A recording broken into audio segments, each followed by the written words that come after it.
This is the story of somebody.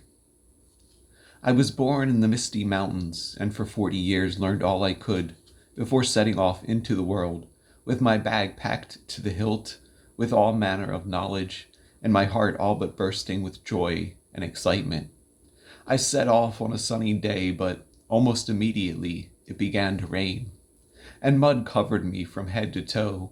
I smiled even brighter, though, for my parents had taught me not to let anything slow me down, and I enjoyed a warm meal of teriyaki stew under the stars, playing my harmonica, and painted a still life of the town below, smiling. A man I met a few days into my trip tells me I am beautiful, and I am smitten. Smitten. What a word. And I give him all my best food, and we sing and dance all that night. But the next day I wake up with an aching head and a lump below my eye, and an empty place where he did bed. I smiled and tell myself I will be more careful, like my parents would say, smile to live another day. But at least my bag was lighter, and so I bounded off along the trail, smiling at the bees and birds and butterflies.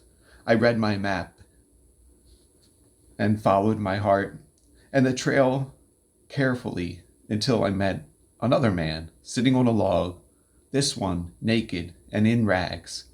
You don't need all of that, he laughs, pointing at my bag, and all it will do is weigh you down.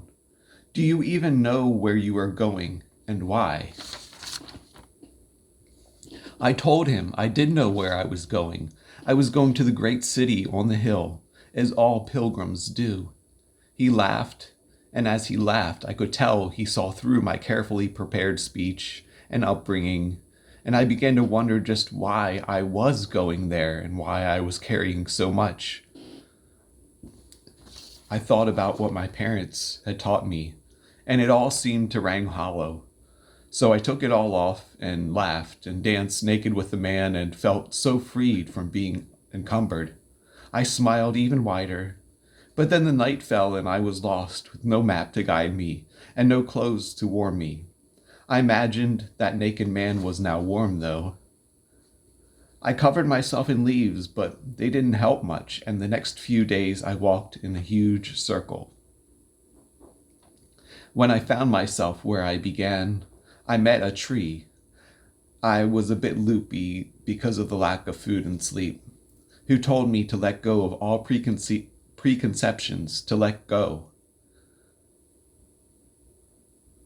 To let go, just like I let go of my pack, and then I'd be truly happy, truly free. And so I did, and I began to lose all distinction between myself and the tree, the forest and the sky. I sat and stared before realizing after several weeks that I was a human, and I was very hungry. It was then that my parents came along and said, I wonder if we should have kept her longer. Maybe she shouldn't have set out until fully mature, 50 or 60 or so. The other chimed in, why even take a chance? Why let her set out at all?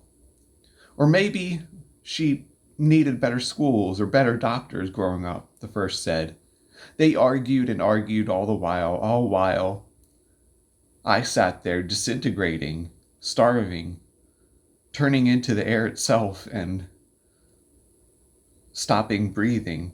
They argued and argued that they had done wrong until finally agreeing that it wasn't their fault, and then they went to get ice cream.